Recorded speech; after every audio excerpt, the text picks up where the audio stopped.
Sejam todos bem-vindos. Hoje nós vamos conversar a respeito do recurso de apelação, um dos recursos considerados um dos mais importantes, e mais utilizado no nosso dia a dia. Eu inicio trabalhando com vocês informando que a previsão legal para o recurso de apelação está no artigo 1009. E o artigo 1009, o caput do artigo 1009, ele é muito simples, porque ele vai dizer: da sentença cabe a apelação. Então, observem que, de acordo com a redação do caput do artigo 1009, o legislador não estipula qual seria o tipo de sentença. Ele simplesmente diz da sentença e, portanto, nós vamos interpretar que seja uma sentença terminativa ou seja uma sentença definitiva, qualquer que seja a natureza jurídica do processo e qualquer que seja o procedimento a ser adotado, o recurso cabível é o recurso de apelação. Para quem não lembra, e eu já havia comentado isso nas outras aulas, quando eu trato de sentença terminativa, eu estou falando daquela sentença onde nós não teremos a resolução de mérito com base no artigo, em uma das causas, do artigo 485. Já a sentença definitiva é aquela sentença que nós vamos ter a resolução do mérito de acordo com uma das causas do artigo 487. E conforme afirmado agora para vocês, independente de ser terminativa ou definitiva, nós vamos verificar o cabimento do recurso de apelação. Quanto à classificação que também já foi vista, nós podemos admitir que o recurso de apelação é um recurso ordinário. Pois bem, quando eu falo em recurso de apelação, nós vamos admitir que o prazo de interposição do recurso vai ser de 15 dias. E para a gente poder falar em prazo de recurso, vamos lembrar dos 15 dias e que esses 15 dias devam ser 15 dias úteis, O artigo 1003, parágrafo 5º do Código de Processo Civil dispõe a respeito da tempestividade do recurso de apelação e aqui eu posso dizer, de acordo com a redação desse artigo, que os 15 dias seriam tanto para interpor quanto para contrarrazoar.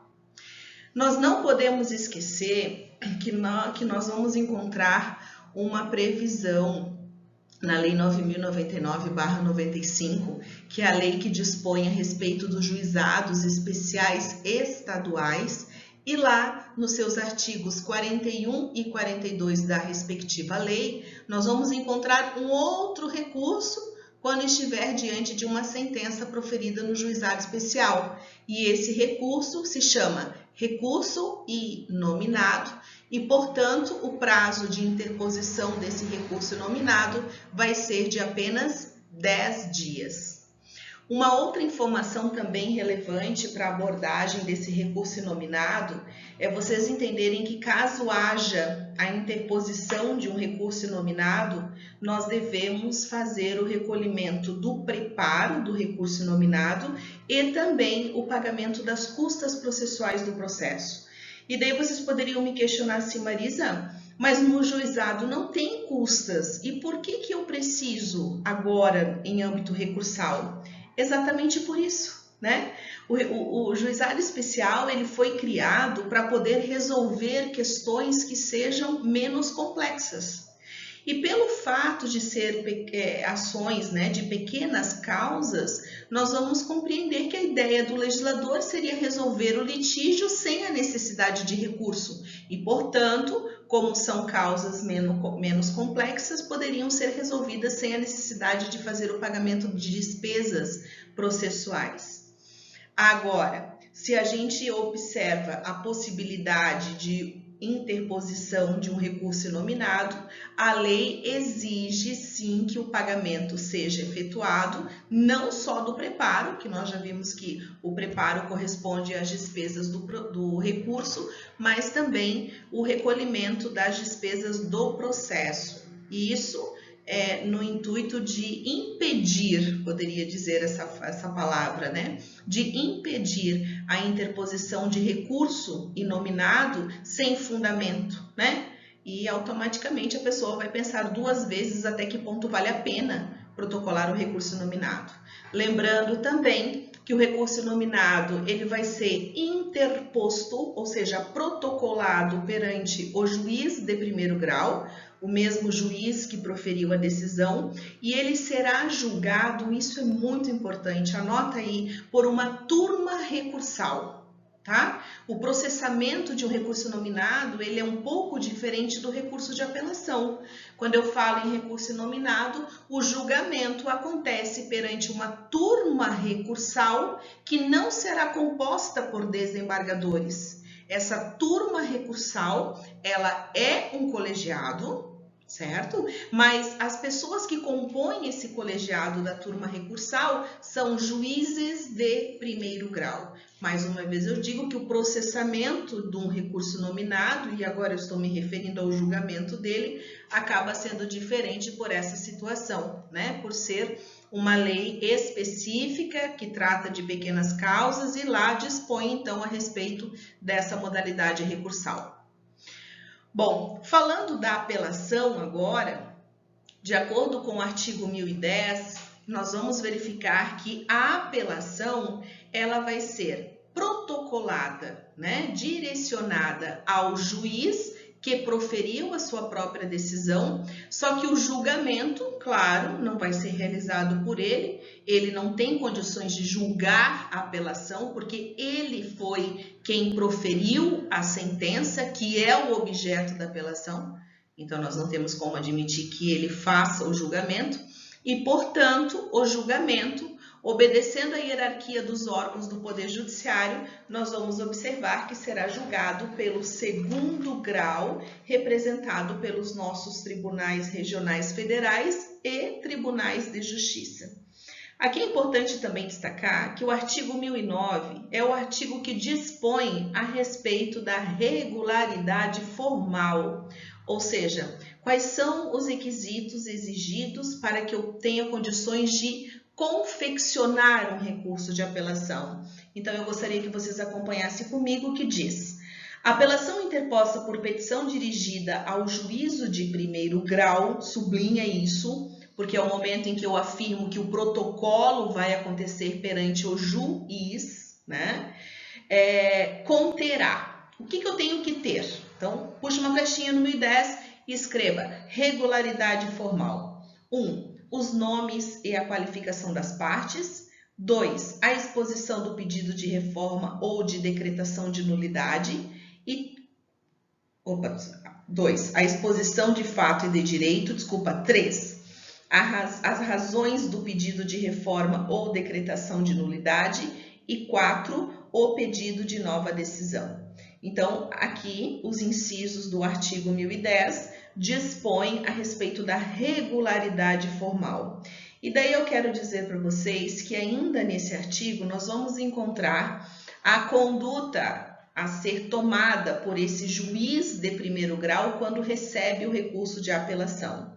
Então, eu deixo claro que o juiz, quando recebe essa apelação que é protocolada e dirigida a ele, compete a ele intimar a parte contrária para apresentar as contrarrazões. E como nós já vimos, contrarrazões diz respeito à resposta do recurso, né? E automaticamente as contrarrazões elas serão apresentadas no prazo de 15 dias, porque o prazo que eu tenho para interpor, eu também tenho, né, a possibilidade de conceder a outra parte para apresentar as contrarrazões.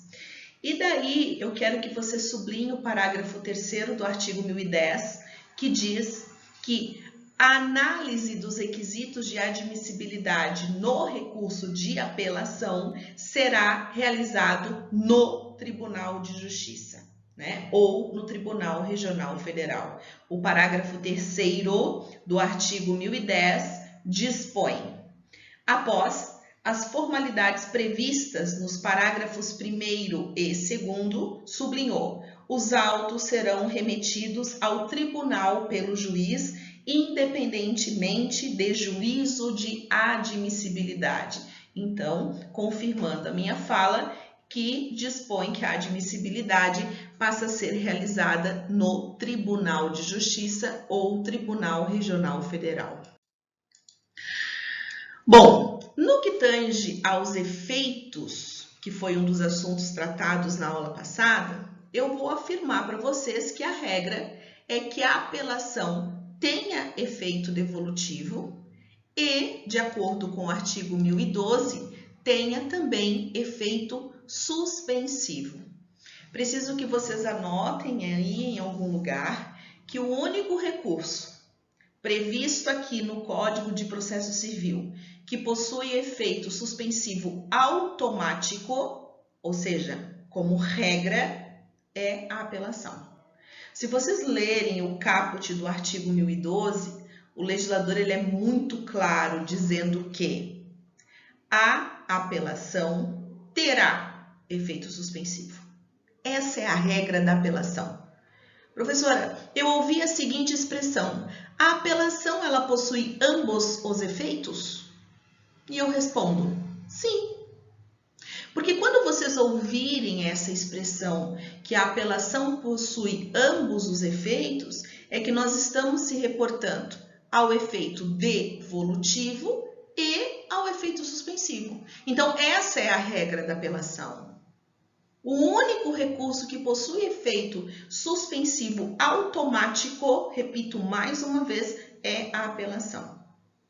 Mas toda regra tem a sua exceção e é importante vocês prestarem atenção no parágrafo 1º do artigo 1012, porque naqueles incisos do parágrafo 1º do artigo 1012, nós vamos verificar que a apelação não terá efeito suspensivo. Quando?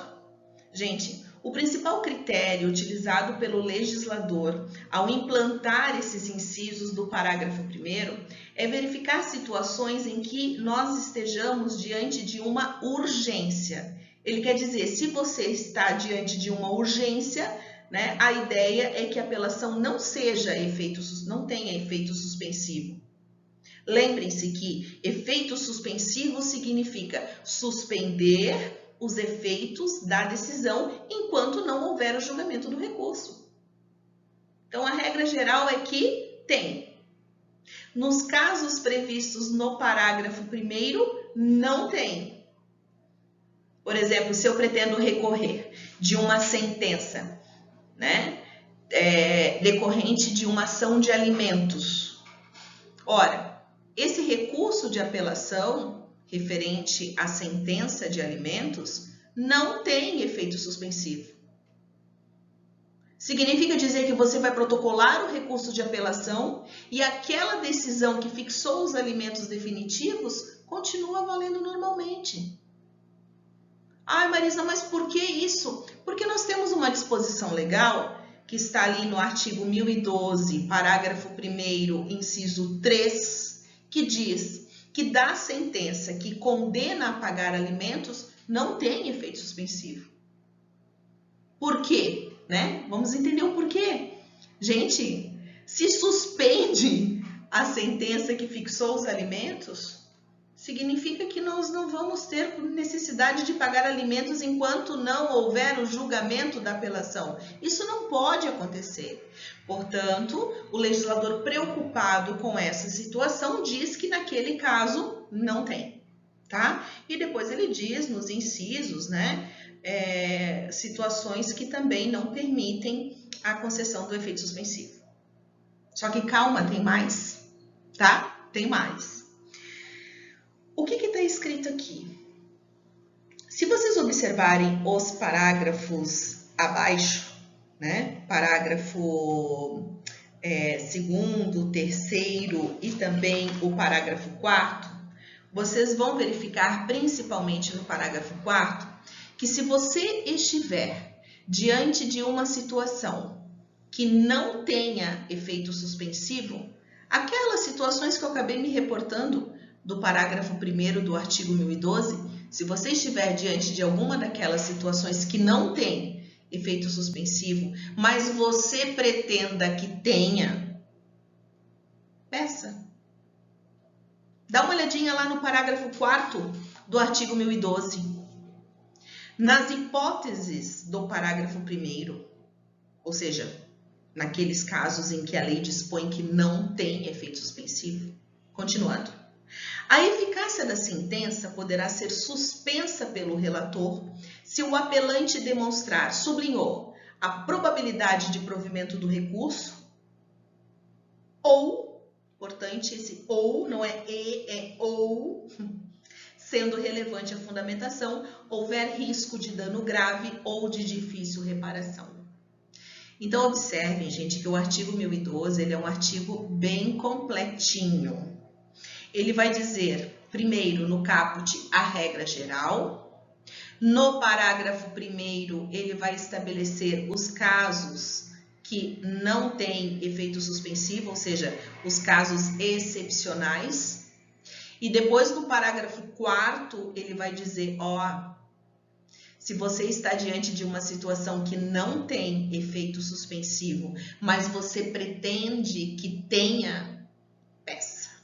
Então, observe que nós temos várias regras no artigo 1012 que devem ser obedecidas por vocês, tá? Lembrando, então, que esse pedido, caso haja necessidade de requerer a concessão do efeito suspensivo nos casos que não tenha, você vai fazer um pedido, né? E direcionar esse pedido de acordo com a instância que esteja seu processo. O parágrafo 3º do artigo 1012 dispõe as regras para identificar quem seria o responsável em analisar esse seu pedido de efeito suspensivo. Ou vai ser o tribunal, né, se o seu processo já estiver no tribunal, sem a identificação de um relator, ou, conforme inciso 2 do parágrafo 3º, vai ser direcionado ao próprio relator, caso o seu recurso de apelação já tenha sido distribuído. Tá? Bem importante esse artigo 1012. Bom, ainda em relação ao recurso de apelação, podemos dizer que o pedido de reforma pode ser um pedido parcial ou total, né? Isso aí para nós não há tanta dificuldade de compreensão. E eu chamo atenção para o parágrafo artigo 1009, parágrafo 1º, tá? Esse parágrafo 1º do artigo 1009, ele vai dizer assim, as questões resolvidas na fase de conhecimento e que não comportarem agravo devem ser suscitadas em preliminar de apelação ou nas contrarrazões. Mais adiante, nós vamos estudar o recurso de apelação e vai ser possível perceber que a ideia do legislador inicial foi de trazer, lá no artigo 1015 do CPC, um rol taxativo. Essa foi a ideia inicial, nós já temos outros entendimentos, mas a ideia inicial foi trazer um rol taxativo. O que eu quero dizer com isso? Ora, eu quero dizer que nem todas as decisões interlocutórias proferidas dentro de um processo seriam suscetíveis de agravo de instrumento. E eu já comentei isso em sala de aula, dizendo que a necessidade inicial de analisar o conteúdo da decisão interlocutória para verificar se encaixa em alguma daqueles casos descritos lá no artigo 1015. Ponto. A pergunta seria que vocês poderiam me dizer, tá, Marisa, mas se por um acaso eu estiver diante de uma decisão interlocutória cujo conteúdo não se encaixe em alguma daquelas causas do artigo 1015, o que fazer? Isso é muitas questões de concurso envolvem essa matéria, né? O que fazer se eu estou diante de uma decisão interlocutória que não cabe agravo de instrumento? Primeiro, eu quero que vocês entendam que, se não couber agravo de instrumento, naquela oportunidade que você foi intimado da decisão, você não tem o que fazer. O processo vai transcorrer normalmente sem uma impugnação, né? Sem um pedido de recurso em relação àquela decisão. Não tem o que fazer, por enquanto. Mas, ao mesmo tempo, eu digo para vocês que ela não vai alcançar a preclusão. Você vai ter uma oportunidade para poder suscitar essa decisão, o reexame dessa decisão interlocutória.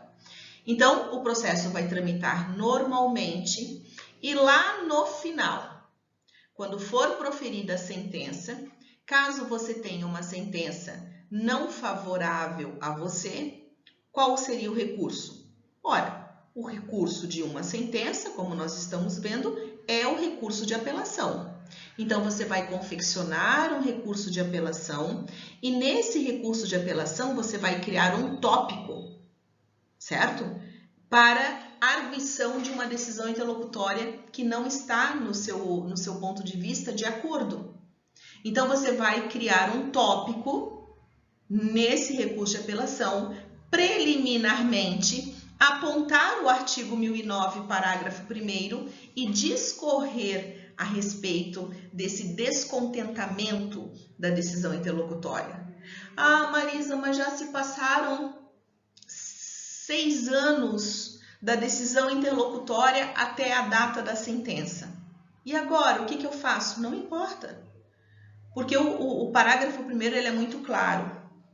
Se você quer impugnar uma decisão interlocutória que não cabe agravo, o momento oportuno é só quando for interposto o recurso de apelação e que você irá arguir em sede preliminar, tá? Sede preliminar ou nas contrarrazões.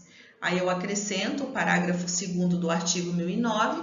Se essas alegações forem feitas nas contrarrazões, nós ainda vamos dar a oportunidade do apelante, né, ser intimado para apresentar as contrarrazões. Então, significa que tanto o recorrente quanto o recorrido podem suscitar isso em preliminar de apelação. A gente costuma dizer que o artigo 1009, parágrafo 1º, ele vem com a ideia do extinto, porque não existe mais agravo retido, tá? Eu disse que alguns recursos foram extintos, né? De acordo com o novo Código de Processo Civil. E um deles é o agravo retido.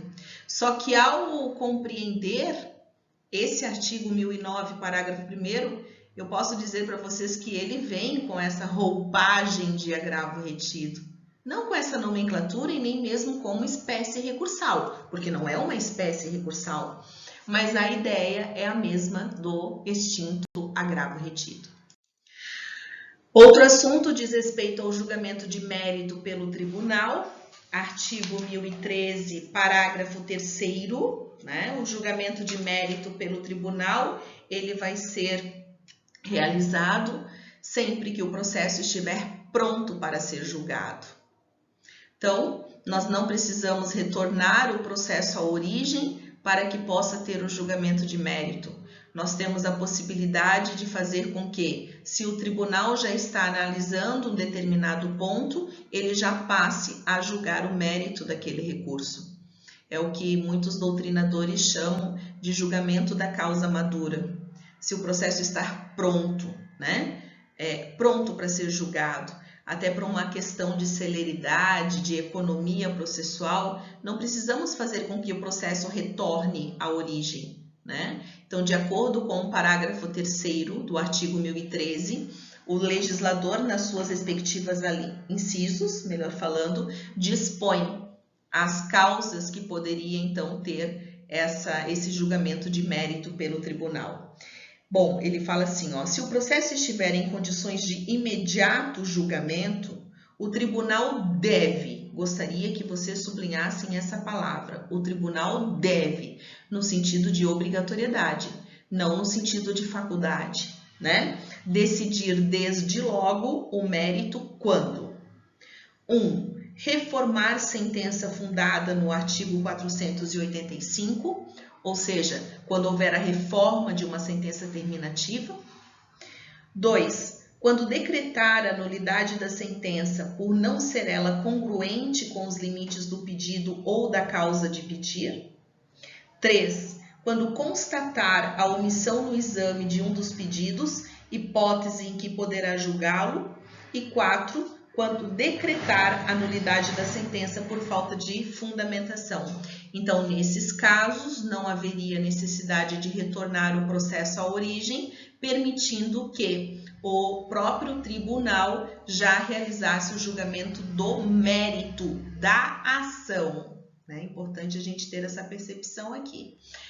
E quando eu faço a leitura do parágrafo 3º e indico para você se o processo estiver em condições de imediato julgamento, tentem compreender que o imediato julgamento, como numa questão prática, seria nos casos em que eu estivesse, por exemplo, tratando de um processo que o assunto é exclusivamente de direito. Concorda comigo? Porque se um assunto versa a respeito de norma relacionada ao direito material, sem a intervenção fática, sem a necessidade da intervenção fática, isso seria uma causa só de direito. E automaticamente seria uma causa que poderia ser julgada tranquilamente pelo próprio tribunal.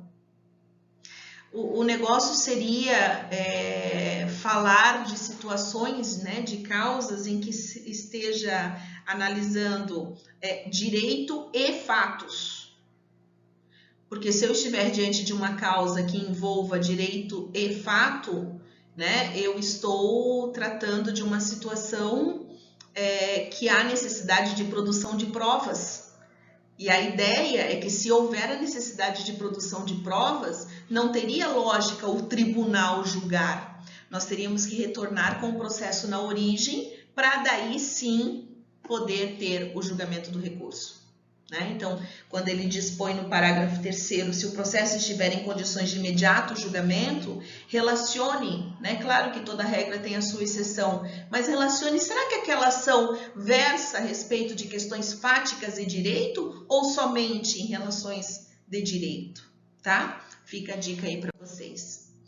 Como que se dá o procedimento do primeiro grau de jurisdição? Né? Já sabendo que o recurso de apelação ele é protocolado perante o juízo de primeiro grau, ou seja, aquele julgador que proferiu a sentença é o responsável em receber, né, inicialmente o recurso de apelação. Depois, como já dito, né, até mencionei no início da minha aula, artigo 1010 diz que após esse protocolo, o juiz vai intimar o apelado para apresentar as contrarrazões no prazo de 15 dias. E aqui, gente, apenas para título de conhecimento, a nomenclatura técnica que eu vou utilizar para identificar o recorrente e o recorrido seria apelante, que é quem vai protocolar, e o apelado, que quem vai responder. Isso é uma nomenclatura técnica específica do recurso de apelação. Depois, se houver, por parte do apelado, a interposição de uma apelação adesiva, o apelante será intimado para ofertar contrarrazões, e nós vamos conversar um pouquinho mais à frente sobre o recurso adesivo, né? E após, então, esse trâmite, esse procedimento perante o juiz, ele vai enviar todo o processo, ou seja, não fica nada, né? Envia todo o processo para o tribunal e essa parte final, como eu já pedi inclusive para vocês sublinharem, independente de juízo de admissibilidade. Ok? Então, e daí nós temos os trâmites perante o juiz de primeiro grau e depois nós temos o trâmite desse processo que vai chegar no tribunal. Então, quando eu falo em trâmite, procedimento no tribunal, eu gostaria que vocês abrissem agora a parte que trata da ordem dos processos nos tribunais. E daí nós vamos encontrar toda essa explanação, né, desses detalhes dos atos que acontecem no tribunal a partir do artigo 929, intitulado no capítulo 2, que está escrito ali acima, da ordem dos processos no tribunal. Então, quando o meu processo for encaminhado pelo juiz que recebeu essa petição, né, esse recurso de apelação, o que ele faz? Remete os autos para o tribunal. Então, chegando lá, nós vamos ter o registro e distribuição desse recurso, né?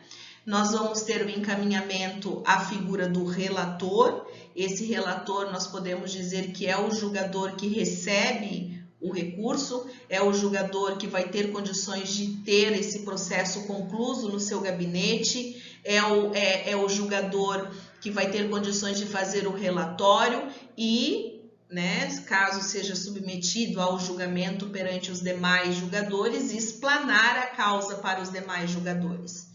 Lembrando que, quando eu falo em julgadores dentro de um tribunal, eu estou falando da figura dos desembargadores, porque esse tribunal que eu estou mencionando é aquele tribunal de segundo grau de jurisdição.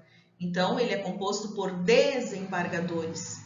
E quando eu falo de um colegiado perante esse tribunal de segundo grau, nós vamos falar que esse colegiado ele é composto por 3 desembargadores, né? Sendo que, de acordo com o sorteio que é realizado, nós vamos ter a identificação de um desses relatores de um desses desembargadores como relator, para que ele possa exercer a função de relator.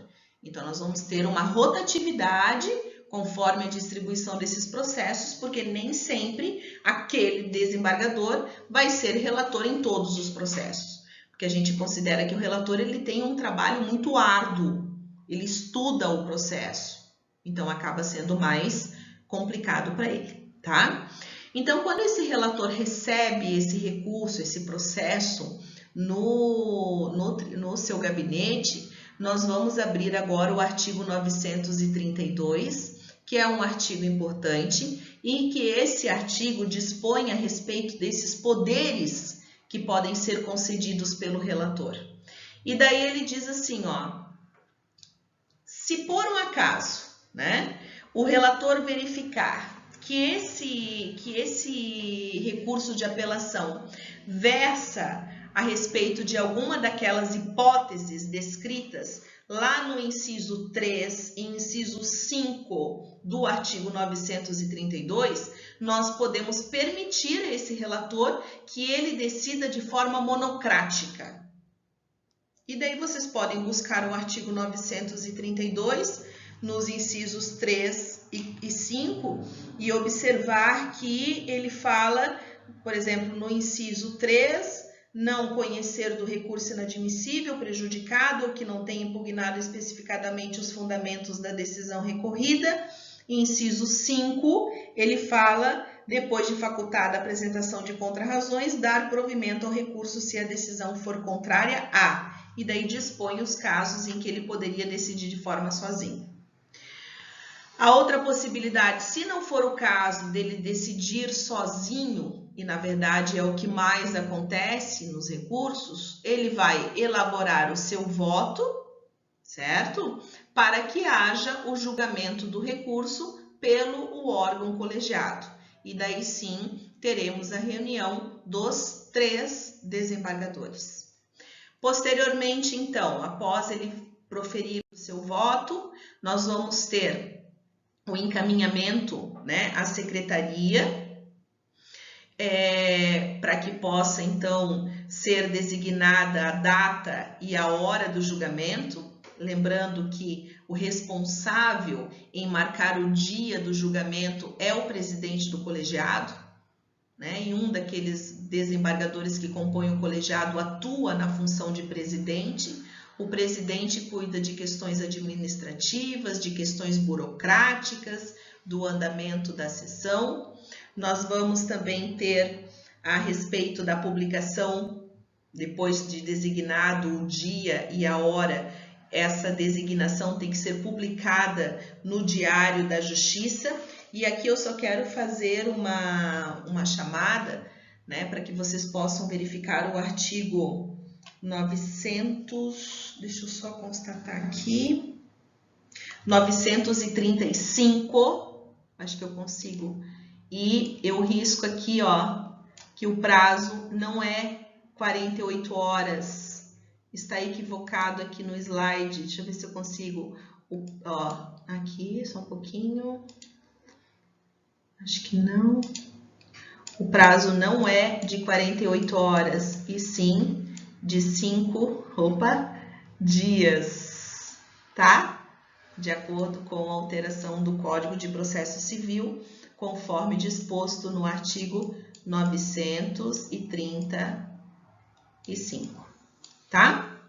Anota aí para não ficar errado. Bom, depois que foi publicado no Diário da Justiça essa informação, dizendo que o seu processo vai ser julgado em tal dia e em tal hora, o que acontece no dia do julgamento? Ora, no dia do julgamento, quem inicia a fala é o relator, porque o relator que tomou conhecimento, né, e que estudou o processo, ele que sabe do processo. Então, em um primeiro momento, o relator ele vai expor a causa aos demais colegas, aos demais desembargadores. Depois que ele expõe a causa, faz o relatório, nós vamos possibilitar aos advogados, tanto do apelante quanto do apelado e também ao Ministério Público, a possibilidade de realizar uma sustentação oral, e o prazo para a realização dessa sustentação oral vai ser de apenas 15 minutos para cada um, improrrogáveis, porque eles ficam contando no relógio. Eu quero deixar claro que a sustentação oral, ela não é obrigatória, tá? Ela é facultativa. Então, eu repito, primeiro, o relator conta a história sem manifestar o seu voto. Depois, passa a palavra para os advogados, se quiserem fazer a sustentação oral, e nós temos que realizar um pedido. Eu, como advogada, tenho que solicitar com antecedência para que eu possa, no dia da sessão, sustentar oralmente as minhas razões, né? Após, então, a sustentação oral, nós vamos ter o voto do relator. O relator fala dizendo a respeito do seu entendimento e após, então, né, é concedida a palavra aos demais desembargadores que irão proferir o seu voto. Vocês vão verificar, diante da leitura dos artigos aqui que tratam da ordem dos processos nos tribunais, que os outros dois desembargadores, eles podem não estar preparados para se manifestar naquela oportunidade. Até porque eles só estão tendo contato com as informações no processo ali. Quem conhecia do processo e quem estudava o processo era quem? O relator. E os outros dois podem não estar preparados de acordo com a matéria que está fazendo parte do recurso para poder se manifestar. Portanto, nós podemos ter a possibilidade da manifestação dos votos dos outros dois desembargadores na mesma sessão ou, se não estiverem preparados, eles podem requerer, né, o encaminhamento do processo ao seu gabinete e, portanto, marcar uma nova data para o julgamento. Agora eu digo, se houver o julgamento pelos 3 desembargadores, que é o que eu estou explanando aqui, né, nessa sessão, nós vamos ter um acórdão. Até mesmo porque o artigo 204 traz a definição do que é acórdão e nós sabemos que o acórdão é aquela decisão proferida por um colegiado. Eu trouxe esse exercício que eu gostaria que vocês, com calma, né, lessem a perguntinha e logo em seguida, então, a gente ter condições de responder, né, juntos. Eu agradeço a atenção, eu espero que tenha contribuído e logo em seguida a gente se encontra em sala virtual para melhor esclarecimento. Muito obrigada.